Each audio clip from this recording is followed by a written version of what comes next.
mi criterio, que ya lo manejan, pero está también como parte del contenido del curso. Entonces, pues vamos a platicar un poquito de esto. Y es sobre el modelo OSI. Creo que ya todos lo manejamos, pero pues toca repasarlo aquí un poquito. Quienes no lo hayan visto, porque yo no di redes uno con este grupo, o algunos, pues, no sé cómo lo vieron.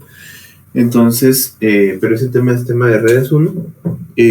Lo vamos a repetir aquí un poquito. Vamos a hablar de lo que es el modelo OSI. Solo antes de eso, les voy a poner a grabar la sesión por si tuvieran desconexiones o cualquier cosa, y ahí les queda disponible para que lo puedan ver. Entonces, hablando sobre el tema, ¿verdad? Tenemos, o vamos a platicar un poquito sobre lo que son los componentes de una red, los modelos de redes, un poquito sobre los estándares, hablar de algunos organismos para el desarrollo de los estándares, viene una parte de actividades y la parte de investigación y material de apoyo, ¿verdad? Eso es lo que vamos a platicar en la sesión del día de hoy. Y empecemos entonces. Dice que dentro de la parte de comunicación de datos hay varios componentes, ¿verdad? Dentro de los cuales está primero un servidor, un cliente, un circuito y lo que es el software. Dentro del servidor es pues básicamente la computadora anfitriona que nos sirve para almacenar datos y cualquier tipo de software al cual se puedan acceder los clientes. Básicamente pues sería nuestro servidor, que es el que nos provee toda la información dentro de un ambiente cliente-servidor, ¿verdad? Entonces, pues obviamente el servidor va a ser ese tipo de computadora que nos puede servir, ya sea como una base de datos, un servidor de aplicaciones, o diferentes tipos de servidores, ¿verdad? Que un servidor de almacenamiento, etcétera, al cual nosotros vamos a accesar, ¿verdad? También tenemos el cliente, que forma parte de esta red de comunicación de datos, que sería nuestro dispositivo con el cual vamos a tratar de tener acceso a esta información que está almacenada dentro del servidor, ¿verdad? Entonces, este sería el dispositivo de entrada-salida en el extremo de un circuito de comunicaciones que corresponde al usuario, ¿verdad? Ese sería el otro extremo.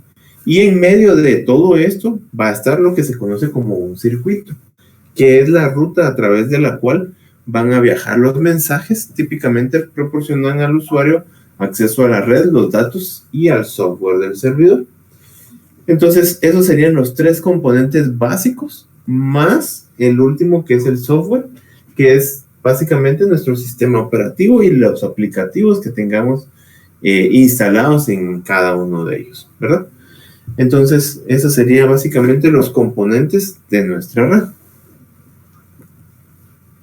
Veamos cómo quedarían estos componentes dentro de el modelo simplificado de redes. El extremo izquierdo, ustedes pueden ver que es el sistema origen, tiene su fuente y su transmisor. La fuente sería nuestro equipo como tal, el cual va a ir a solicitar alguna información, ¿verdad? Y lo hace por medio de lo que es un transmisor, ¿verdad? Este transmisor lo que hace es conectarse al sistema de transmisión para enviar el paquete hacia el receptor, ya desde el lado del sistema de destino, ¿verdad? Y que realmente llegue al host de destino, ¿verdad? Y ahí ya se despacha la información o lo que haya solicitado el sistema origen, ¿verdad? Todo esto atraviesa distintos tipos de sistemas de comunicación, ¿verdad? O sistemas de transmisión, dentro de los cuales podríamos mencionar los nodos de conmutación, ¿verdad? Que son los que aparecen en la parte superior del diagrama, en el cual pues nosotros desconocemos al final de cuentas todo ese montón de nodos que atraviesa la información para ir a traer los datos que han sido solicitados, ¿verdad? Igual, de la misma forma, también puede ser por medio de una red de área local, ¿verdad? Que es por donde vamos a ir a traer. Por ejemplo, nosotros vamos a hacer, desde aquí los voy a mostrar. Vamos a hacer un ping a www.google.com. Entonces, lo que yo estoy haciendo es ir a consultar y me responde esta dirección IP, ¿verdad? La 172.217.3.68, ¿verdad? Entonces, si yo quiero conocer el camino que toma esto, voy a hacer un trace hacia google.com y vemos aquí todos los saltos que va a ir haciendo, ¿verdad? Aquí, pues el primer salto que pega es a mi router, ¿verdad? Mi router está en la 192.168.1.1, ¿verdad? Luego, da un timeout, probablemente es la fineza de la conexión que tengo, y se va hacia otro equipo, que es la 10.132.4.9. Esta ya es una IP del ISP, ¿verdad? Pues yo tengo claro. Entonces, por medio de los equipos de ellos, estoy saliendo por la 10.132.4.9. Luego ese equipo pega otro salto a la 10.192.58.206. Esa IP básicamente va a ser también del proveedor, ¿verdad? De Claro. ¿Por qué? Porque están dentro de la misma red que la anterior, ¿verdad? Luego de ese salto, ya pega otro salto a una dirección que dice myb1linktelia.net. Probablemente esto ya es fuera, ¿verdad? Esa ya es la conexión externa, la salida pública, digamos, ¿verdad? Luego ya tenemos otra dirección IP que es la 80.239. Todas estas son IPs públicas, entonces por lo tanto yo ya sé que estamos ya del lado de google.com, ¿verdad? Ya me resuelve una 108.170.249.17 que probablemente sea otro equipo que está transmitiendo, y la 142.250.60.143 que es ya propiamente el equipo que está, si se dan cuenta, al final llega un MIA 07S54, probablemente el servidor al cual está respondiéndome, que es la 172.217.368, es una IP que está ya en Miami, ¿verdad? Por el nombre aquí, creo yo. Entonces, pero todo esto, a lo que vamos es que es toda esta parte que tenemos de nodos de conmutación, son equipos que me está tirando que no conozco, realmente no conozco cómo están estructurados. ¿Por qué? Porque el proveedor me da toda ese background, o el ISP me da toda esa parte del background que yo al final no conozco. Yo lo más que conozco es hasta llegar aquí, que es el borde de mi red, ¿verdad? Entonces, esa es la analogía, digamos, del modelo simplificado de redes, cómo vamos llegando desde un punto hacia otro, por medio de una WAN, en este caso, o por medio de una LAN, ¿verdad? Si fuera una LAN, pues, básicamente solo sabría los caminos que toma dentro de mi red, y ahí sí no sería tan discreto, digámosle, porque yo ya debería de conocer cuáles son los equipos que están en medio, ¿verdad? No sé si queda claro el sistema, el modelo simplificado de redes, muchachos.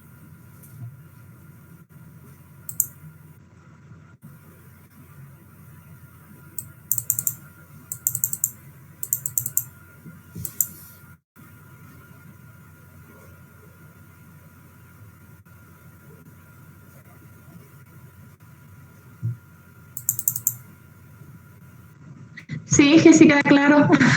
Ok, perfecto. Gracias. ¿Los demás? Gracias, Carla.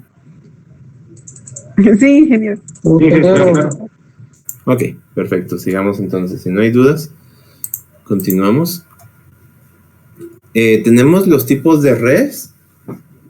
Vamos a conocerlos, los diferentes tipos, por tres. Los vamos a agrupar por tres clasificaciones, digámosle, ¿verdad? Dice que las redes de computadoras han sido clasificadas tradicionalmente desde tres puntos de vista distintos. según la extensión geográfica, según la topología y según la estructura de su funcionamiento. Entonces, por extensión, que es la primera característica que estamos evaluando, podría ser lo que es WAN, lo que es MAN, lo que es LAN y la parte de multiprocesador, ¿verdad? Que al final no es realmente una red. Por su topología, podría ser de punto a punto y multipunto, y según la estructura de su funcionamiento, por medio de conmutación de circuitos, de mensajes o de paquetes. Entonces, todo esto, pues, serían los tipos de redes, por extensión, topología y estructura de funcionamiento, ¿verdad? Dentro de la parte de por extensión, vamos a ver cada uno de ellos, que serían la WAN, lo acabamos de platicar un poco. Son redes de área amplia, que cuando los equipos están separados por grandes distancias, los canales suelen ser propiedad de los PTT, Public Telephone and Telegraph, operadores de telecomunicaciones nacionales, mejor conocidos como ISPs, ¿verdad? Internet Service Providers. Estos serían los primeros, ¿verdad? El primer esquema, ¿verdad? También podríamos hablar de una MAN, que serían redes de área metropolitana. Su extensión puede alcanzar una ciudad o una área y su área de influencia. Por ejemplo, aquí en Guatemala podríamos decir que nuestra MAN podría ser toda la red metropolitana, ¿verdad? Donde tenemos zona 10, zona 9, zona 14, toda esa parte, que es donde pueden ustedes contratar un servicio por medio de un ISP, ¿verdad? Y tener acceso a la MAN, que sería la MAN del ISP. Básicamente, por ejemplo, podríamos decir, ustedes tienen una oficina en zona 9 y pueden contratar el servicio de enlace propio de punto a punto, ¿verdad?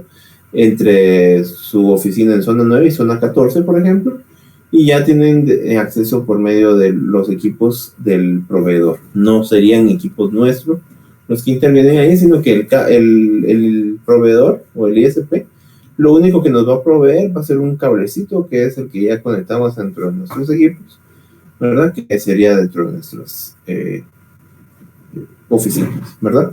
Y nos puede conectar directamente a otro punto. Ellos se encargan de toda la infraestructura que está detrás de eso para proveernos el enlace en el otro extremo, ¿verdad? Entonces, a eso es a lo que le podríamos llamar una MAN, que es toda una red, un background que nos provee el servicio de comunicación por medio de la infraestructura de ellos, ¿verdad? Luego está la parte de una LAN, que es una red de área local, y es una red de dispositivos interconectados como son computadoras, impresoras, servidores y demás equipos de interconexión que cubren un área geográfica relativamente pequeña. Básicamente en estas LAN lo que vamos a tener es la capacidad de conectar nuestros dispositivos dentro de una misma organización, ¿verdad? Básicamente eso sería lo que se conoce como LAN. Sistemas multiprocesador realmente no son sistemas de redes, pero se tenía la idea antigua que estos pues eran sistemas para duplicidad de datos, que al final pues eso ya se ha integrado con los sistemas multiprocesador, teniendo todo en un mismo sistema, ¿verdad? Entonces eso lo podemos descartar. Eso sería entonces en lo que es por extensión. Ahora por topología podríamos hablar de la red punto a punto y la multipunto, en la cual la punto a punto va a ser una red con múltiples líneas de transmisión que interconectan varias computadoras, y las configuraciones típicas son, por ejemplo, la forma de árbol, estrella, anillo, malla o una combinación. En este tipo de red dice que se estudian las técnicas de encaminamiento entre PCs, ¿verdad? Que son las rutas que ustedes ya conocen. Y las redes multipunto, que son aquellas redes de difusión o de broadcast que se caracterizan, por tener un único canal de transmisión compartido por todas las máquinas de la red. En este tipo de red serán las técnicas de acceso al medio las que determinan a qué computadora le toca transmitir. Podríamos hablar de Token Ring, por ejemplo, que es un tipo de red en la cual se pasa un token, que es el que nos dice qué host puede transmitir en cierto momento. Y lo que se hace es ir rotando ese token, ¿verdad? Es muy similar a lo que platicábamos en sistemas operativos 1 y 2, que básicamente lo que hacíamos era darle un token, ¿verdad? No sé si se recuerdan esa parte, donde le entregábamos un token para ver qué equipo era el que, o qué proceso era el que iba a poder pasar a ser procesado dentro del procesador, ¿verdad? Entonces, lo mismo en la misma teoría funciona aquí. Nosotros le vamos a dar un token de forma circular a cada uno de los hosts que están conectados para que puedan transmitir. ¿Por qué? Porque en este caso, pues, comparten un mismo medio, ¿verdad? Entonces, esa sería la razón. Entonces, por topología, en resumen, tendríamos multipunto y punto a punto, ¿verdad?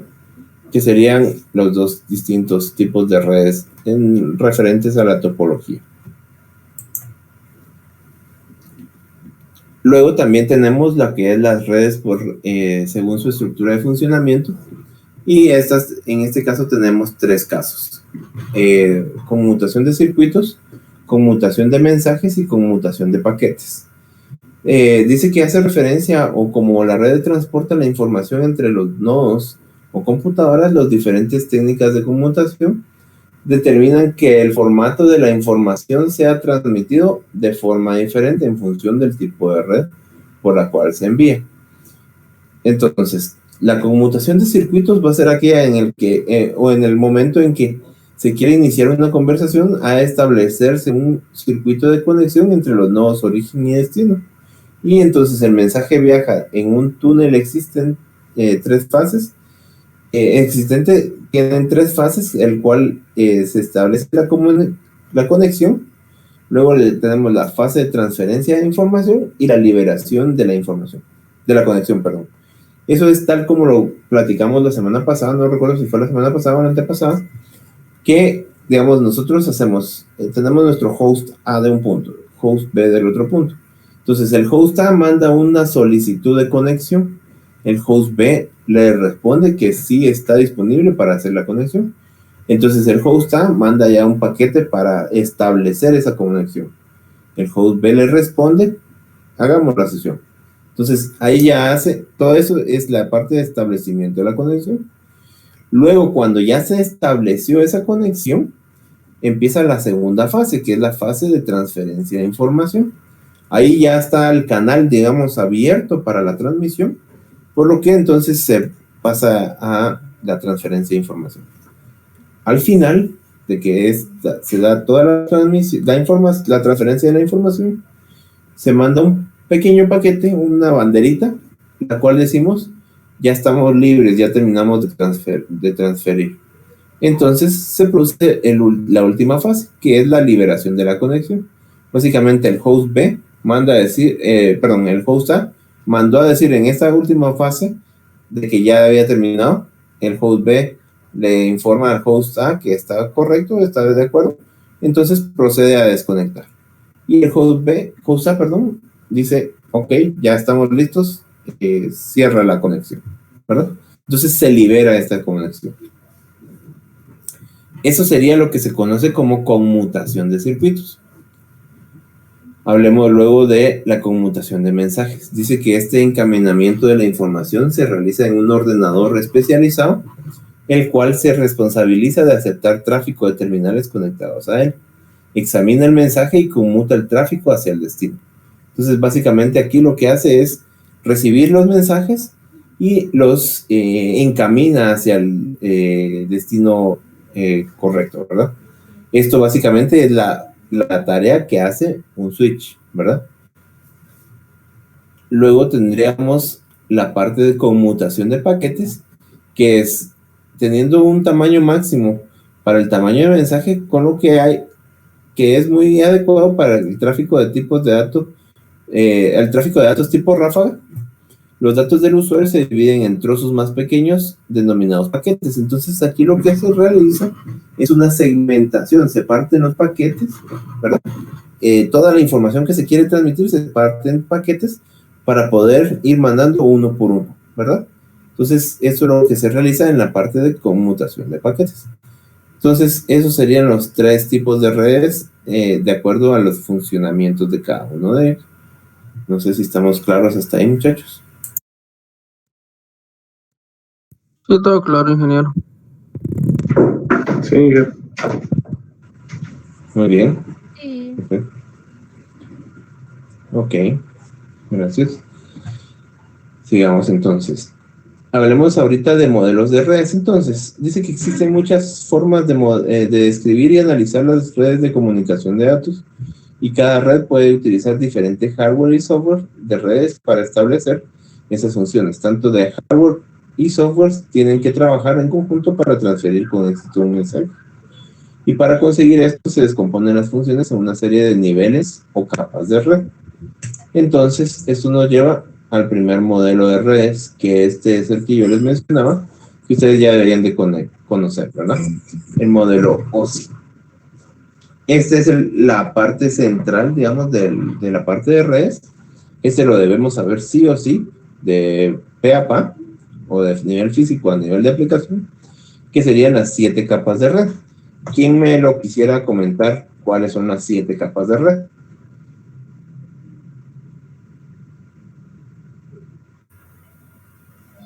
Muy bien, Abel, gracias por proponerse. ¿Cuáles serían las 7 capas, Abel? No estoy proponiendo, pero vamos a darle. Veamos, pues. Creo que, si mal no recuerdo, creo que está con comunicación. ¿No?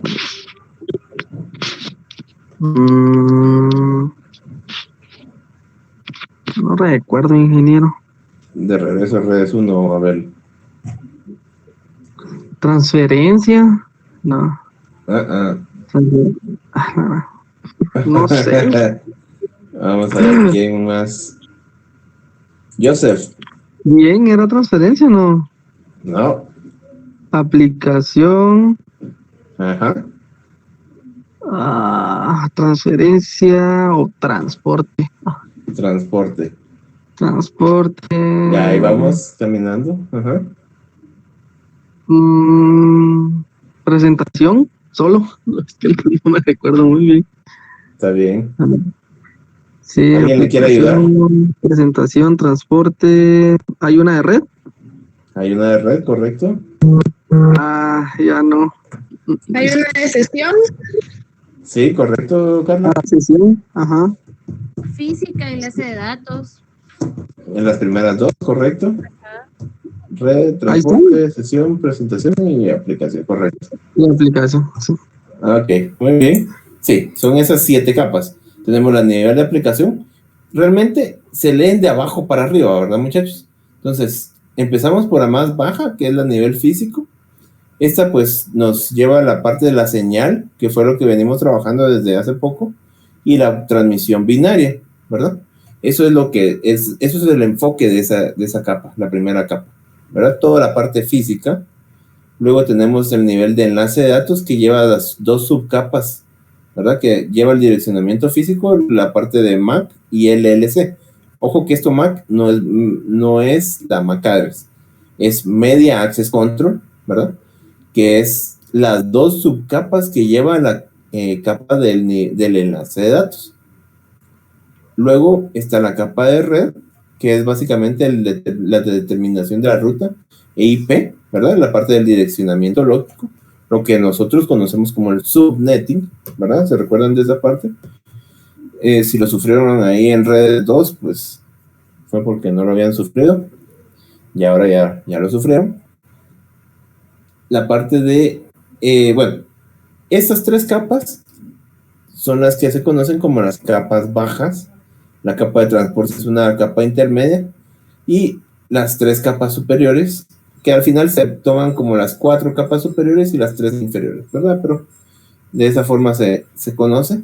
la parte del nivel de sesión, ¿verdad? Que es la parte de comunicación entre dispositivos de la red. Aquí se establece la comunicación que estábamos hablando hace un momento. La capa 4, que es la parte de la conexión de extremo a extremo y la fiabilidad de los datos. Es decir, aquí verificamos si lo que recibimos era lo que debíamos de recibir, ¿verdad? Luego, en la nivel de presentación, vamos a darle el formato a los datos para que la capa superior pueda interpretar la información que tenemos ya, ¿verdad? Y la capa 7, pues obviamente ya sería la parte de las aplicaciones a nivel de red, ¿verdad? Entonces, este modelo es un modelo descriptivo, modelo de red descriptivo, creado por la Organización Internacional para la Estandarización, ¿verdad? En el año 1984. Es decir, en un marco de referencia para la definición de arquitecturas de interconexión y sistemas de comunicaciones. Y lo que sucedía era de que en aquel tiempo, pues no se tenía un estándar para todo lo que era la comunicación. Entonces, cada quien, o cada proveedor, o cada entidad que se dedicaba a realizar equipos de red, ¿verdad? Que de hecho no estaba muy popular, ¿verdad? No tenía grandes avances, pero por lo mismo, porque no habían estándares para definir, para poderse comunicar entre varios equipos. Entonces, se surgió la necesidad de que se tuviera este tipo de estándares para poder garantizar que la comunicación se pudiera llevar a cabo. Entonces ya todos los fabricantes empezaron a pegar a estos estándares para poder que tuvieran compatibilidad todos los equipos y todas las redes entre sí, ¿verdad? Vamos a parar un momentito. No sé si hay dudas por ahorita. No, ingeniero. No dije. No, dije. No, ninguna. Ok, perfecto.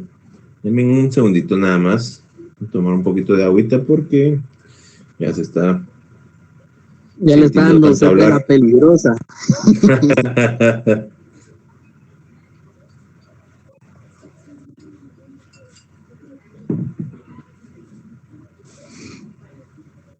Listo.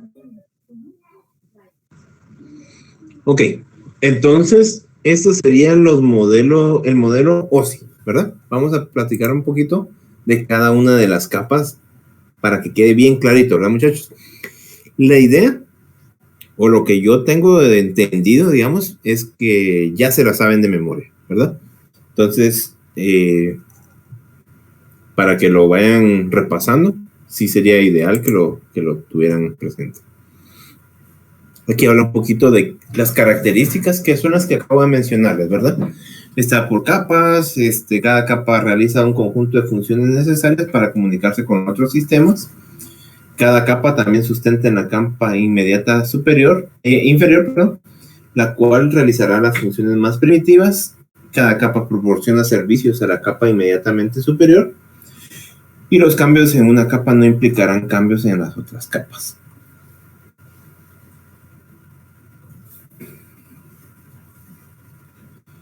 Entonces empecemos a hablar un poquito de cada una de ellas, ¿sí? Ven un segundito.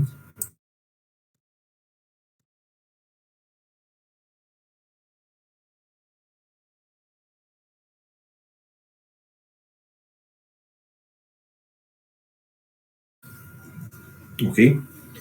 Entonces, hablemos de la capa física. La capa física dice que se encarga de la interfaz física entre los dispositivos. Tenemos la parte mecánica, eléctrica, funcional y de procedimiento. Entonces, aquí vamos a hablar de todo lo que es los conectores, los cables, las tarjetas de red, toda la parte física de la comunicación, ¿verdad? Es el nivel más bajo que tenemos en el modelo, ¿verdad? Y esa es la parte central de la capa física. Luego tenemos lo que es la capa de enlace de datos, que básicamente nos proporciona los medios para activar, mantener y desactivar el enlace, así como la detección y control de errores. y la capa adyacente superior puede suponer que la transmisión está ya libre de errores. En este punto, pues ya no hay necesidad de validar nada más en lo referente a errores de transmisión, ya de que se diera el problema de que a nivel físico hubiera alguna modificación, ¿verdad? Entonces, a eso se refiere la parte de detección y control de errores que se realiza en esta capa. Luego vamos a la capa de red, que es la tercera capa, ¿verdad? Básicamente aquí se da la transferencia de la información y las capas superiores ya no van a necesitar conocer la transmisión de datos subyacente, o sea, toda la parte de abajo de esta capa 1 y capa 2, para las capas superiores ya es información irrelevante. Tampoco dice que necesita conocer las tecnologías de conmutación utilizadas para conectar los sistemas, es decir, todo el camino que llevó el paquete de un lado a otro. Aquí ya hablamos de paquetes, en capa 2 estamos hablando de tramas, aquí hablamos de paquetes, en el cual pues se da la comunicación, ¿verdad? Capa número 4, que es la capa de transporte, es la cual intercambia datos entre los sistemas finales, está libre de errores, se da en orden, sin pérdidas, sin duplicaciones y se tiene calidad de servicio. Eso quiere decir QoS, ¿verdad? Quality of Service. Esto es lo que garantiza que realmente se dé la transmisión adecuada, ¿verdad? Con los niveles de confianza necesarios. Luego tenemos la capa 5, que es la capa de sesión. Básicamente este es un control de diálogo entre aplicaciones. Aquí pues se establece la sesión, como les mencioné anteriormente. Se realiza lo que es el diálogo, ¿verdad? El diálogo entre los dos hosts. La parte de agrupamiento y la parte de recuperación, ¿verdad? Entonces, si hubiera algún problema en la transmisión, se puede hacer algo para corregirlo, ¿verdad? Luego, en la capa número 6, pues se codifica y se le da formato a los datos para que sea legible por el sistema, por la capa 7, ¿verdad? Que ya es la capa de aplicación. También se puede dar la compresión de datos y el cifrado de los mismos, ¿verdad? Eso sería en la capa número 6 y la capa número 7, que es básicamente el medio en el cual los programas de aplicación acceden al entorno OSI, ¿verdad? Aquí vemos un ejemplo de cómo funciona un retransmisor. Tenemos desde la capa superior, del lado izquierdo, de la capa 7, empieza a descender todo el paquete. Todo esto se va formateando para convertirse hasta aquí, en este sector, en ceros y unos, ¿verdad? Entonces, aquí ya va todo como ceros y unos. Aquí todavía va como ceros y unos. Aquí ya va como datos, ¿verdad? Que es lo que se va dando. Aquí llevamos trama, paquete y así, ¿verdad? Entonces, todo esto se va a dar a nivel físico. Se podría transmitir directamente hacia el sistema final, pero en este ejemplo lo que están haciendo es utilizando un retransmisor. ¿Cuándo se va a utilizar este retransmisor? Por ejemplo, tenemos una distancia muy extensa en la cual pues ya no es posible comunicarse, ¿verdad? Te excede los límites del medio en el cual se va a transmitir, entonces se necesita colocar lo que es un retransmisor, que es lo que hace es subir la intensidad de la señal en la cual estamos enviando. Y este funciona hasta la capa número 3, ¿verdad? Porque son un dispositivo de red. Entonces, únicamente lo que va a hacer es subirlo a la capa 3 y lo vuelve a bajar. Y ya lo manda con la intensidad necesaria, ¿verdad? Entonces, esa es la necesidad de utilizar un retransmisor. Ahora les pregunto yo, ¿ustedes ya han escuchado cuál es la distancia máxima que nos soporta el cable UTP?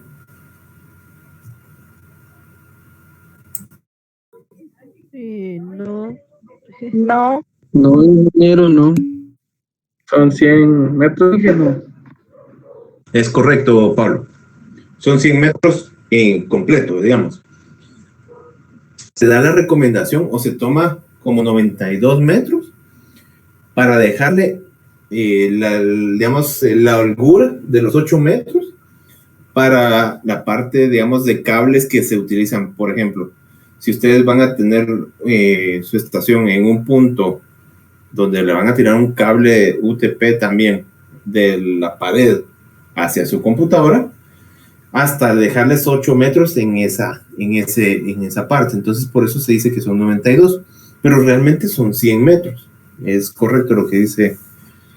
Ay, Dios, no me acuerdo quién mencionó. José Pablo. Entonces, básicamente, esa es la distancia máxima. Si nos excedemos de eso, va a haber necesidad de utilizar este equipo, ¿verdad? Para poder retransmitir el mensaje. ¿Por qué? Porque después de esa cantidad de metros, el mensaje se desvanece, empieza a tener problemas de transmisión. Lo que iba como señal o no señal, empieza a perder su intensidad. Entonces ya al llegar al punto final, no se sabe si realmente viene un 0 o viene un 1. Entonces por eso es la necesidad de aplicar un retransmisor. Porque después de esa cantidad de metros, ya tienen estudios y todo, de que se pierde esa intensidad de la señal y ya no se logra distinguir si es un 0 o si es un 1. ¿Ok?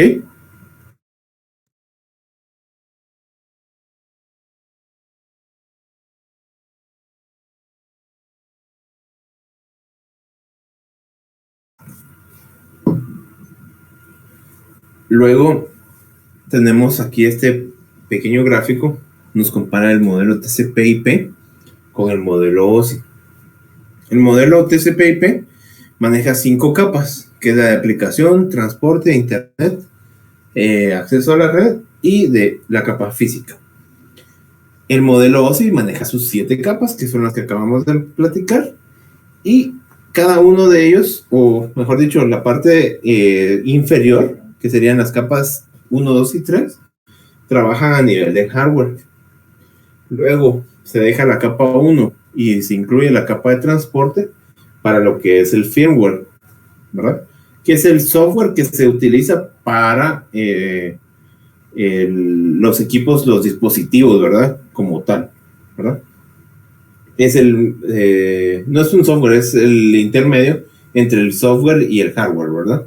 Entonces el firmware va a ser el encargado de manejar o de manipular los equipos de comunicación, ¿verdad? Entonces, ese trabaja entre las capas 2 y 4. El software, que ya como tal sí nos funciona en capas desde la 2 hasta la capa 7 o hasta la 5 en el caso de TCP/IP. Y pues el sistema operativo va a funcionar en las capas 1, 2, 3 y 4. Y el espacio de usuario va a ser la parte de la capa 4 en adelante, ¿verdad? Entonces, esos serían más o menos los modelos OSI y TCP/IP que nos funcionarían y en qué aspectos nos funcionarían, ¿verdad?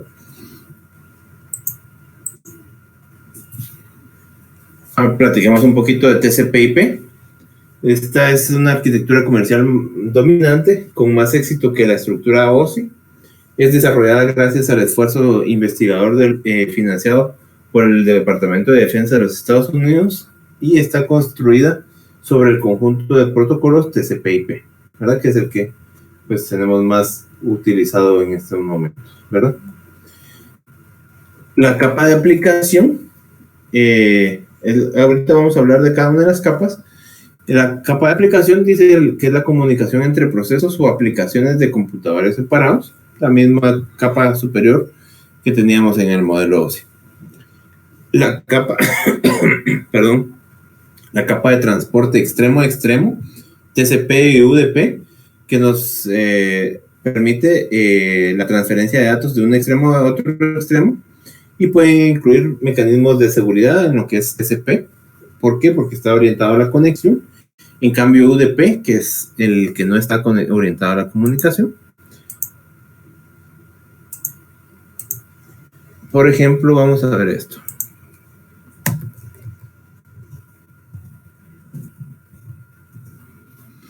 Aquí yo voy a correr este comando que es todos los protocolos, todos los puertos que yo tengo en funcionamiento.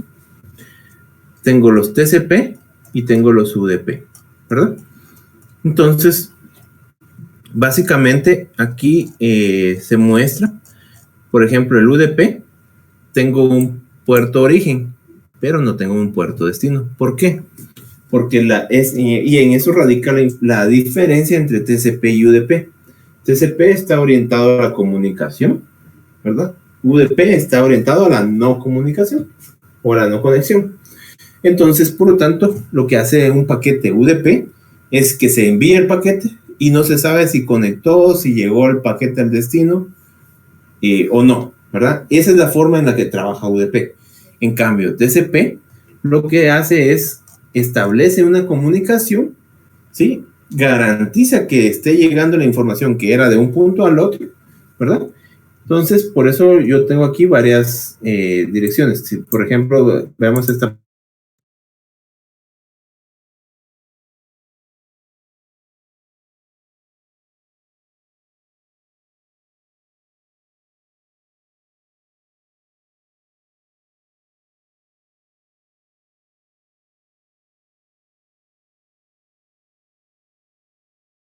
Entonces, esa es la diferencia principal entre TCP y UDP, ¿verdad?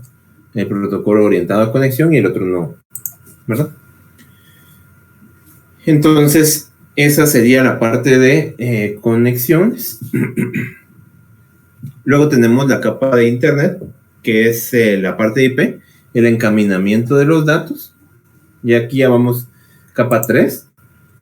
Capa 2, que es la capa de acceso a la red, es una interfaz lógica entre el sistema final y una subred. Y la capa física, ¿verdad? Que es el medio de transmisión, tasa de señalización y codificación, ¿verdad? Entonces, eso sería la arquitectura de protocolo TCP/IP. Luego hablemos un poquito de los protocolos que tenemos en la familia de protocolos TCP/IP.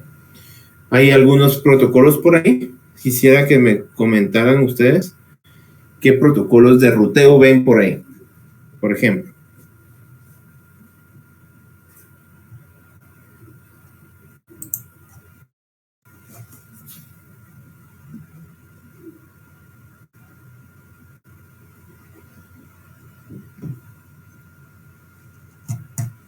¿Alguien?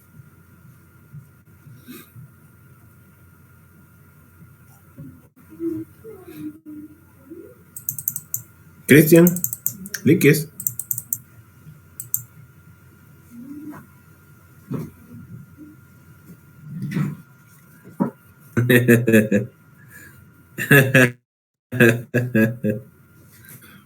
Vamos a ver, Sergio Chávez.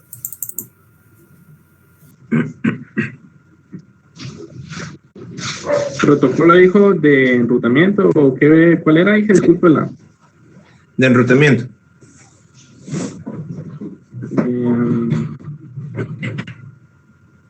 Tal vez el TCP, hija. De enrutamiento. ¿Qué? No.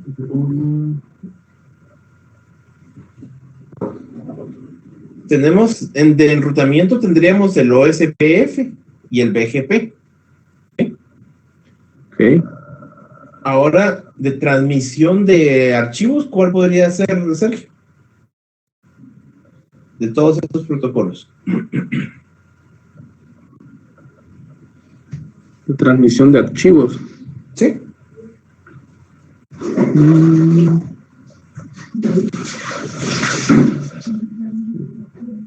Ana Lucía. ¿El FTP? FTP, correcto. Nosotros podemos hacer transferencia, ya sea por el protocolo FTP o el FTP-S, que es el FTP seguro, ¿verdad? Y ahora para navegación web, ¿cuál podríamos utilizar? ¿Cuál de todos estos? Este sería el HTTP, hija. HTTP, correcto. HTTP, HTTPS también.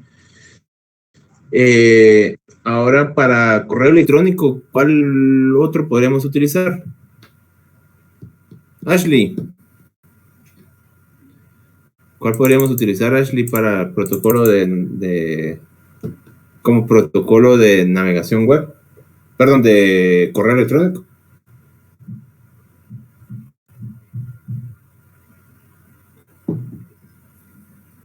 No sabría decirle. Ahí está. Ahí está la presentación.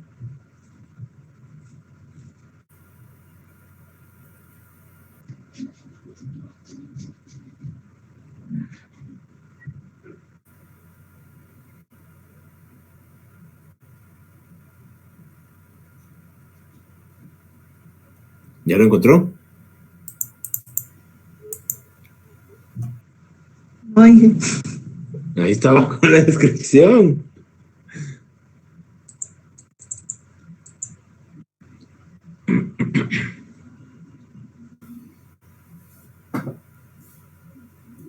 SMTP. Es correcto, sí. También tenemos el MIME. Ahí está Sí. la... Ok, va pues.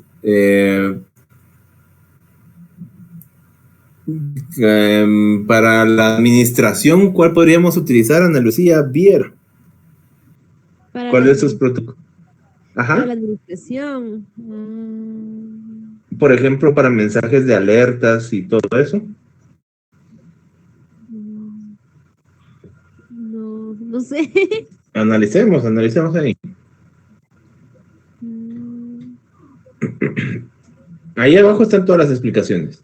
Ya hablamos de BGP, ya hablamos de FTP, ya hablamos de HTTP. Correcto, José Pablo, es NMP. Ese pues lo vamos a entrar a ver un poquito más adelante, pero para que lo tengan en cuenta, básicamente es para la gestión de redes. Eso es para la parte de sistemas de monitoreo. Gracias, ambos. Perfecto. Falta un protocolo ahí. ¿Cuál es el protocolo que utilizamos para el ping, por ejemplo? Ese sí lo deberían de saber ustedes. IP. ¿Cuál? IP. ¿Seguro?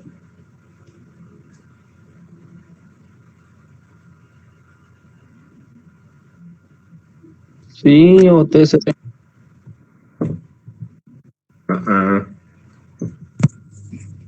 ¿Y CMP? Ese dice MP, correcto. Nosotros mandamos un paquete de ping, ¿sí? O mejor dicho, lo mandamos con el comando ping, ¿sí? Pero lo que utilizamos al final es La IP. el paquete o el protocolo, mejor dicho, ICMP, ¿verdad? Que es el que utiliza la herramienta ping, ¿verdad? Pero el protocolo, por aquí está, que se utiliza para la comunicación de este tipo de paquetes es el ICMP. ¿Ok? El telnet también que sirve para testear. Vamos a correr aquí también.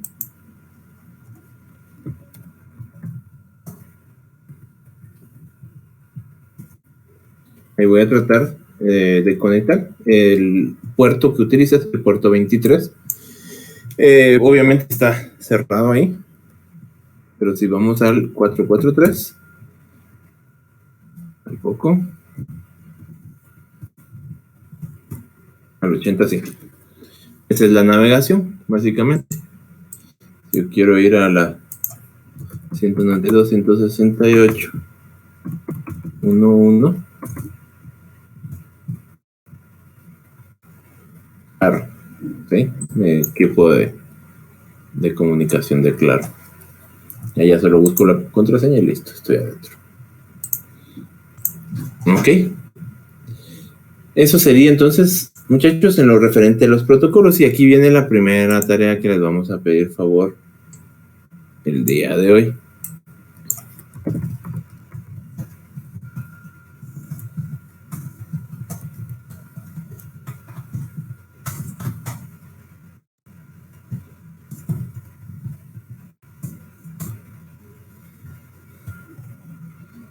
se los comparto, investigar sobre los puertos y protocolos más comunes o más utilizados. La próxima semana yo les voy a preguntar sobre esos puertos. Entonces vamos a hacer igual que hicimos con la vez anterior. Yo les voy a preguntar un número de puerto y ustedes me van a ir diciendo de qué, para qué sirve o cuál es el protocolo que utiliza, ¿verdad?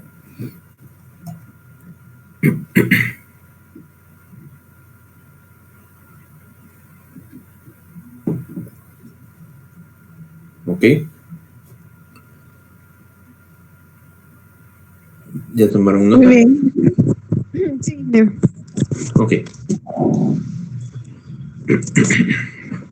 Entonces, todo esto son protocolos que pertenecen a la familia de TCP/IP, ¿verdad? Hay más, obviamente, ¿verdad? No solo estos, pero estos son de los más importantes.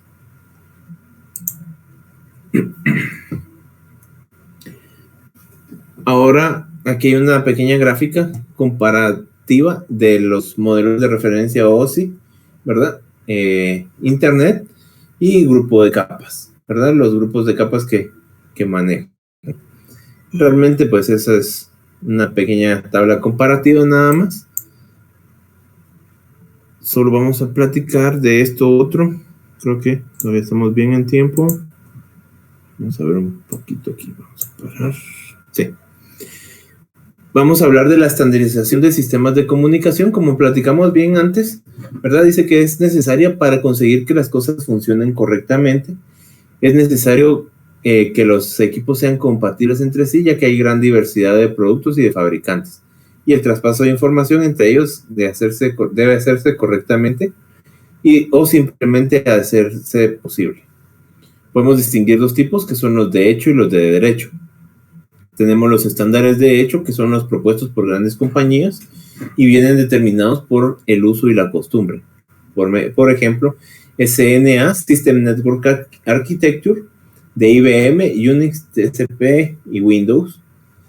Esos son los de estándares de hecho, que son pues obviamente los que vienen las empresas que van punteando en tecnología, y ellos establecen sus estándares y los demás los siguen, ¿verdad?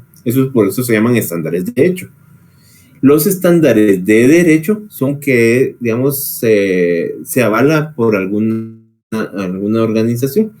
Por ejemplo, que pueden ser de carácter obligatorio, ¿verdad? O no obligatorio. Los de carácter obligatorio, que son emitidos por organismos de normalización nacidos de acuerdos de los estados, por acuerdos de los estados. Por ejemplo, la UIT, que es la Unión Internacional de Telecomunicaciones, ellos dictan, por ejemplo, ciertas frecuencias que son las que se pueden utilizar para la comunicación. No sé si han oído ese debate que se tiene de las radios, de que sí, que esta emisora pirata y todo eso. Todo eso está relacionado a esta parte, ¿verdad? Que se tienen que seguir ciertos lineamientos por derecho, ¿verdad? Porque sí, digamos, sí es factible que se puedan manejar otros rangos, ¿verdad? Pero esos están estipulados para otros dispositivos, ¿verdad? Entonces, esa es parte de los estándares de derecho, que son obligatorios. Ahora, los no obligatorios son de libre elección por parte de los fabricantes y tienen un aspecto menos legislativo, por ejemplo, como el ISO o el IEEE de las normas 802.x. Eso ustedes ya lo investigaron. Hablábamos de las características del 802.5, por ejemplo. Cada quien lo puede manejar a su forma, conveniencia, porque no es obligatorio, pero si no se pegan, obviamente, pues no van a tener compatibilidad con ciertos otros tipos, ¿verdad? Porque no se están apegando a los estándares. Entonces, esa es la idea. Entonces, en resumen, tenemos estándares que son de hecho y los de derecho. Los de derecho se pueden dividir entre los obligados y los no obligatorios. Y los de hecho, pues son aquellos que están destacados por las compañías que están liderando en la parte de tecnología, ¿verdad? No sé si queda claro esa parte, muchachos. Sí, ingeniero. Ok. veamos algunas de las organizaciones. Tenemos la ISO. Ustedes, pues yo creo que ya conocen varias de ellas. La ISO es la Organización Internacional de Estándares, federación de más de 140 países. La UIT, que es la Unión Internacional de Telecomunicaciones, por medio de las Naciones Unidas. La parte de ANSI, que es únicamente de Estados Unidos. La DIN por parte de Alemania. La IEC, que es la Comisión Eléctrica Internacional. La IEEE, que es el Instituto de Ingenieros Eléctricos y Electrónicos.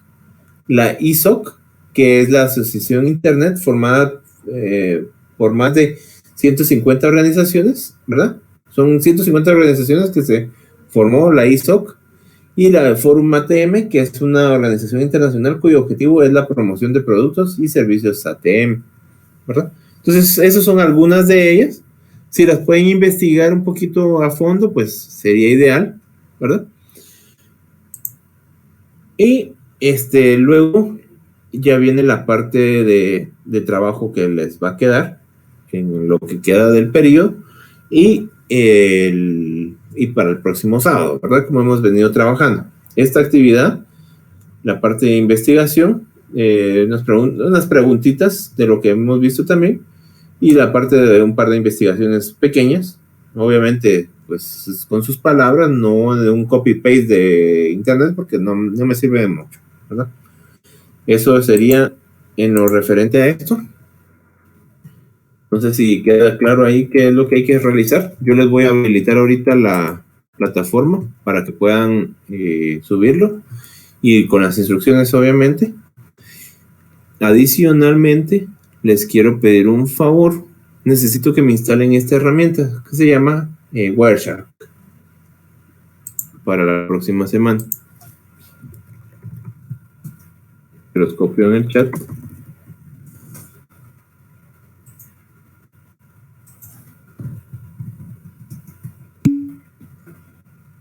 Ok.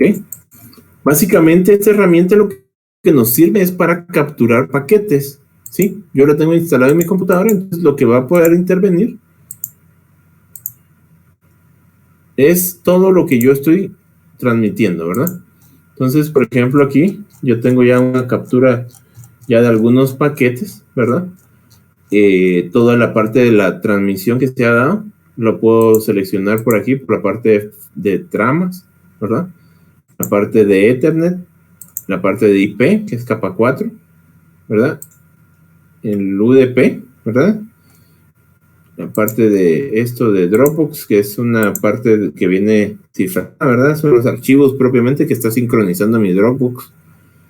Por eso es que está capturando esa parte también, etcétera, ¿verdad? Entonces, toda esta parte, pues eso es lo que logra capturar mi ¿cómo se llama? Mi sistema de Wireshark, ¿verdad?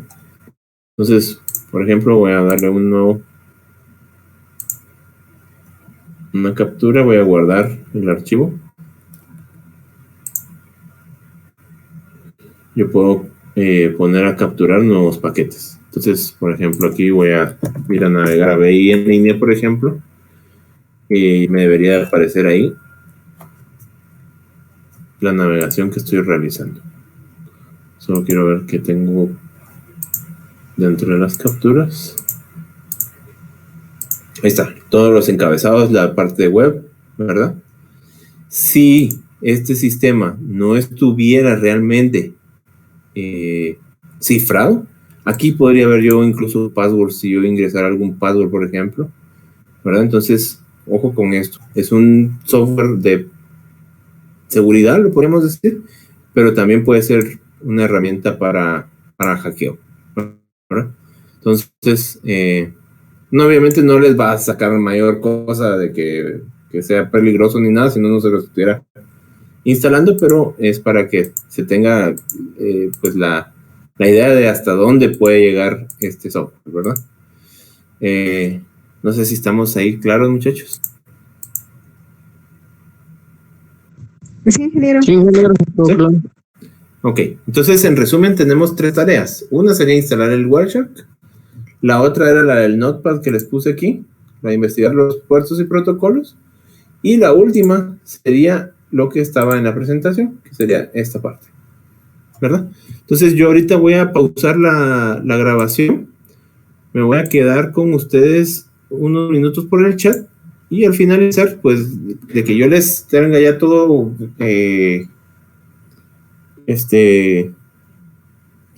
todo habilitado en la plataforma, pues ya se pueden retirar. Solo me dan un segundito. Quiero compartir con ustedes otra cosa más. Creo que no me acuerdo si fueron ustedes los que me consultaron, pero, por ejemplo, si ustedes quieren venir a ver la parte de las grabaciones, lo podemos hacer. Veamos aquí. Yo esta sala del curso la bloqueé, pero yo les voy creando sesiones diferentes. Entonces vamos a ver todas las sesiones anteriores y la que tenemos ahorita en curso, ¿verdad? Pero si yo quiero venir a ver las grabaciones, me puedo ir para acá, ¿verdad? Aquí tengo sesiones y aparte tengo la parte de grabaciones. La de la semana pasada ya está aquí. La primera, pues no me percaté y no la grabé. La de hoy ya está grabada, ya debería de estar por cerrarse y aparecerles aquí también, ¿verdad? Eso se hace al finalizar la sesión. Entonces, por si ustedes tuvieron alguna emergencia, se tuvieron que levantar, tuvieron que salir o algo, ahí les queda grabada la sesión, ¿verdad? Entonces, por cualquier cosa, pues ahí está esa solución, ¿verdad? No sé si ya la conocían o no, pero creí oportuno mencionárselo, ¿verdad? Porque eso no se tenía anteriormente. Ya está la parte de la presentación que utilizamos el día de hoy. Aquí está. Y ahorita les voy a habilitar la parte de actividades. Solo les quiero agregar un video más aquí, que lo tengo para la otra sección también. Entonces, para que lo revisen también. Es un poquito del modelo OSI. Si no, digamos, si yo no lo expliqué, pues, bien o algo, lo pueden verificar ahí también. Pues ahí un poquito más preparado, ¿verdad? Podría ser también una opción, ¿verdad? Entonces, para que lo revisen como complemento, sería ideal. Me voy a poner entonces en mute un ratito y les comento cuando ya esté todo habilitado, ¿ok?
Listo, muchachos. Ya estamos ahí entonces. Ya está todo listo, solo para que empiecen a trabajar ustedes. Si quieren, pues se quedan por aquí. Si quieren, se pueden desconectar ya. Y si tuvieran dudas, también me pueden preguntar por aquí. Vamos a quedar unos 10 minutos más por chat